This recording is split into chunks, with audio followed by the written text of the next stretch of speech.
Welcome to True Grit Southern Cooking and Canning from the foothills of North Carolina. Here we believe in cooking from scratch, growing your own food, and living a sustainable lifestyle. We hope you learn a little something today, and we're glad you joined us. Hey y'all, it's Megan again. Hope everybody's doing good. Thank you for joining me again today. Today's video is going to be all about peppers. So we're going to be doing two different things. We're going to be pickling banana peppers, and we're going to be making our very own cayenne red pepper flakes. Okay, so I'm going to show y'all how to do both of those things today. So the first thing you're going to want to do is find you some gloves, because from experience, I promise I'm not a wimp or anything like that, but if you don't have gloves on when you're cutting hot peppers, you'll regret it later. Because your hands, you just can't make them stop burning. So, yeah, do yourself a favor. Get you some gloves if you're going to be cutting up hot peppers. We're going to start cutting tops out and de-seeding these peppers. While we're doing that, I've got 3 quarts of water and a cup of cannon salt just sitting here until the salt dissolves. I'm not going to cut any heat on just yet. And we're going to put our peppers in there. So I'll show y'all that. So what we want to do is we got to get the seeds and the tops off of these peppers. You're just going to cut the top off. Cut you a slit like that right there. And we're just going to pull that vein and the seeds out of there. If you don't get them all, that's fine, but it will make your brine, once you open these peppers and your peppers just a little bit hotter, and we're just going to drop them into that salt water.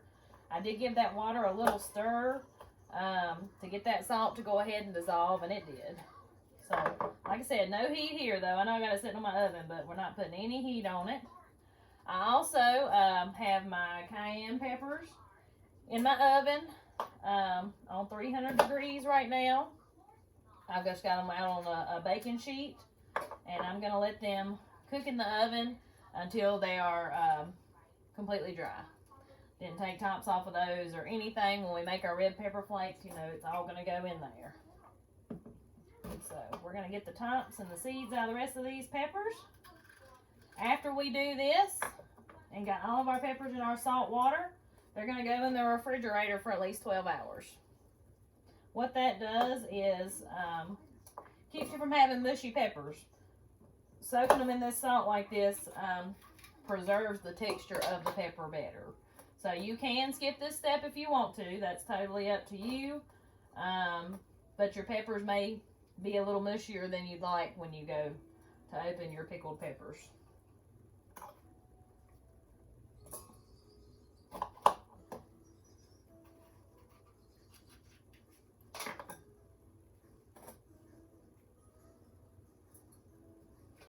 So my cayenne peppers cooked on 300. I think it took them about 2 hours till all the moisture was gone. Of course, you can do this in a dehydrator as well. I just chose to do it in my oven. It was a little faster. So now what we're going to do is drop them into our food processor. I made sure most of the ends are off and all that good stuff. Still got my gloves on because I ain't about to light my hands on fire.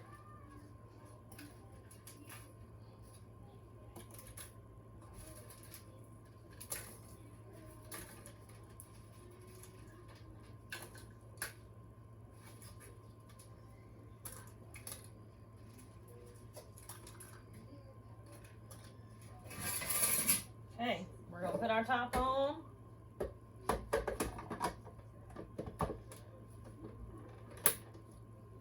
And we're just going to pulse it a little bit, okay? And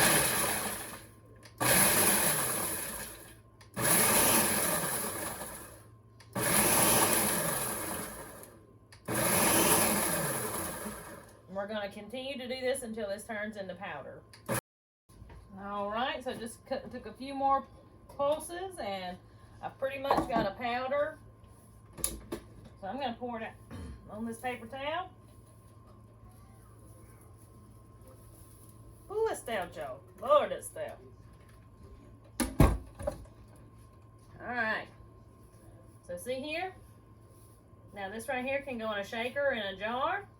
Perfect to cook with for red pepper flakes. I'm going to leave this out on the paper towel until tomorrow to make sure all the moisture is gone. I'm gonna spread it out in a little thinner layer. Like I said, then I'll put it in a container. So, yeah, let's get to pickling some peppers. So, I cheated a little bit. My paper said about 10 hours. But I'm gonna go ahead and get them fixed because I got a few minutes. So I'm gonna go ahead and get this done. So what I'm gonna do now is my peppers are still in my salt water mixture. I'm gonna take them and pour them into a colander in my sink, rinse them with cold water, and then we're gonna make our brine.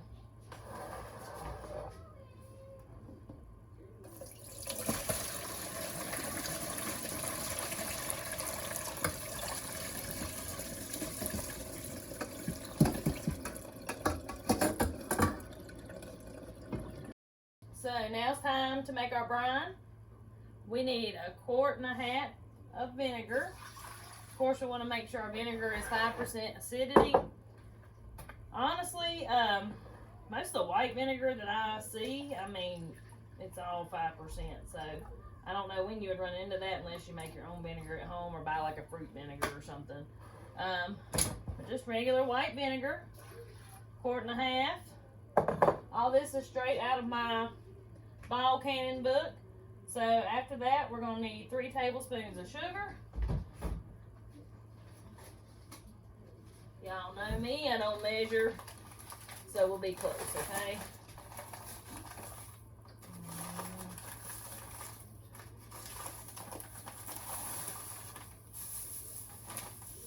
We'll just put the rest of that in there. So I throw that bag away.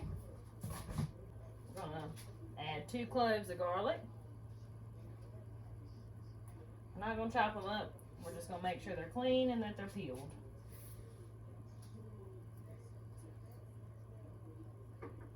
I did make these last year and they were so good in soups. That's mainly what I did with it. Mississippi pot roast was excellent. You can chop yours up if you want. I don't like to chop mine up just so I can pick them back out of the dish easier. There are certain folks in this household that don't like peppers, so that way we still get the pepper taste, but we can pick them out easy.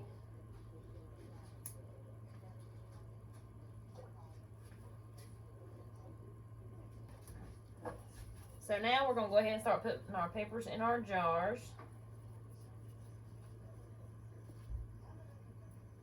I use pints and jelly jars. Because, you know, you can only eat so many peppers at one time. I don't usually put these in quarts.